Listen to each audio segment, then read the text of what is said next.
ನಮಸ್ಕಾರ ಎಲ್ಲರಿಗೂ. ಮೊಟ್ಟೆ ಹಾಕಿ ಮೆಂತ್ಯ ಸೊಪ್ಪು ಮಾಡೋದು ಹೇಗೆ ಅಂತ ನೋಡ್ಕೊಳ್ಳೋಣ. ಮೊದಲಿಗೆ ಮೆಂತ್ಯ ಸೊಪ್ಪನ್ನ ಬಿಡಿಸ್ಕೋಬೇಕು. ನೀಟಾಗಿ ತೊಳೆದ್ಬಿಟ್ಟು ಸೊಪ್ಪನ್ನ ಬಿಡಿಸ್ಕೊಂಡು ಸೋದಿಸ್ಕೊಂಡು ತೊಳೆದು ನೀರೆಲ್ಲ ಆರಿದ್ಮೇಲೆ ಸಣ್ಣದಾಗಿ ಕಟ್ ಮಾಡ್ಕೊಳ್ಳಿ. ಆಮೇಲೆ ಒಂದು ಬಾಣಲೆಗೆ ಎಣ್ಣೆ ಹಾಕಿ ಒಂದು ಸ್ವಲ್ಪ ನೋಡಿಕೊಂಡು ಆಮೇಲೆ ಒಂದೆರಡು ಬೆಳ್ಳುಳ್ಳಿನ ಜಜ್ಜಿ ಹಾಕಿ ಅದಕ್ಕೆ ಸೋಸೆ ಏನು ಇಟ್ಟಿರ್ತೀವಲ್ಲ ಆ ಸೊಪ್ಪನ್ನ ಹಾಕಿ ಹಸಿ ವಾಸನೆ ಹೋಗೋವರೆಗೂ ಫ್ರೈ ಮಾಡಿ. ನೀರು ಬಿಡುತ್ತೆ ಅದು. ನೀರು ಬಿಟ್ಟ ಮೇಲೆ ನೋಡ್ಕೊಳ್ತಾ ಇರಿ. ಆವಾಗ ಸ್ವಲ್ಪ ಅಚ್ಕಾರದ ಪುಡಿ, ರುಚಿಗೆ ತಕ್ಕಷ್ಟು ಉಪ್ಪು, ಅರಿಶಿನ, ಧನಿಯಾ ಪುಡಿ ಎಲ್ಲ ಹಾಕ್ಕೊಂಡು ನೀರು ಬಿಡುತ್ತೆ ಅದು.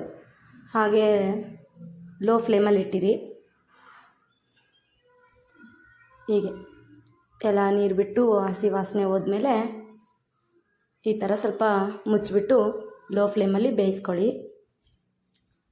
ಬೇಯಿಸಿದಾದ್ಮೇಲೆ ಒಂದೆರಡು ಮೊಟ್ಟೆನೋ 3 ಮೊಟ್ಟೆನೋ ನೋಡ್ಕೊಳ್ಳಿ. ನೋಡ್ಕೊಂಡ್ಬಿಟ್ಟು ಒಂದೆರಡು ಮೊಟ್ಟೆನ ಹೀಗೆ ಒಡೆದಾಕಿ.